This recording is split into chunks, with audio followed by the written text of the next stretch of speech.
श्रीमद् भागवत दसवें स्कंद में 77वां अध्याय मैं भक्ति बोलो आपको शालों का उद्धार की कथा कहूँगा। आप ध्यान को सुनो। श्री सुखदेव जी कहते परीक्षित, अब प्रद्युम्न जी ने हाथ मुँह धोकर कवच पहन धनुष धारण किया और सारथी से कहा कि मुझे वीर धुमान के पास फिर से ले चलो। उस समय धुमान यादव सेना को तहस नहस कर रहा था। प्रद्युम्न जी ने उसके पास पहुंचकर उससे ऐसा करने से रोक दिया और मुस्कुराकर 8 बाण मारे।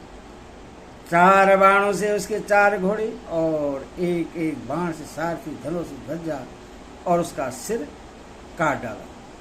इधर गद सात्विक सांब आदि यदुवंशी वीर भी साल्वी की सेना का सहार करने लगे। 100 विमान पर चढ़े हुए सैनिकों की गर्दनें कट जाती और वे समुद्र में गिर पड़ते। इस प्रकार यदुवंशी और साल्वी के सैनिक एक दूसरे पर प्रहार करते रहे।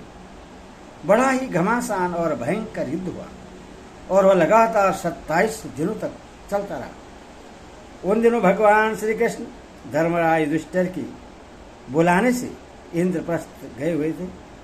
राज यज्ञ हो चुका था और शिशुपाल की भी मृत्यु हो गई थी। वहां भगवान श्री कृष्ण ने देखा कि बड़े भयंकर अपशकुन हो रहे हैं। तब उन्होंने कुरुवंश के बड़े बुड्ढों, ऋषि मुनियों, कुंती और पांडवों से अनुमति लेकर द्वारिका के लिए प्रस्थान किया। वे मन ही मन कहने लगे कि मैं पूज्य भाई बलराम जी के साथ यहाँ चला आया। अब शिशुपाल के पक्षपाती क्षेत्र अवश्य ही द्वारिका पर आक्रमण कर रहे होंगे। भगवान श्री कृष्ण ने द्वारिका में पहुंचकर देखा कि सचमुच यादवों पर बड़ी विपत्ति आई है। तब उन्होंने बलराम जी को नगर की रक्षा के लिए नियुक्त कर दिया और सौमपति सालू को देखकर अपने सारथी दारुक से कहा, दारुक तुम शीघ्र शीघ्र मेरा रथ सालू के पास ले चलो। देखो यह सालू बड़ा मायावी है, तो भी तुम तनिक भी भय न करना। भगवान की ऐसी आज्ञा पाकर दारुक रथ पर चढ़ गया और उसे सालू की ओर ले चला। भगवान के रथ की ध्वजा गरुड़ चिन्ह से चिन्हित थी। उसे देखकर यदुवंशियों और सालू की सेना के लोगों ने युद्ध भूमि में प्रवेश करते ही भगवान को पहचान लिया। परिचित अब तक सालू की सारी सेना प्राय नष्ट हो चुकी थी। भगवान श्री कृष्ण को देखते ही उसने उनके सारथी पर एक बहुत बड़ी शक्ति चलाई।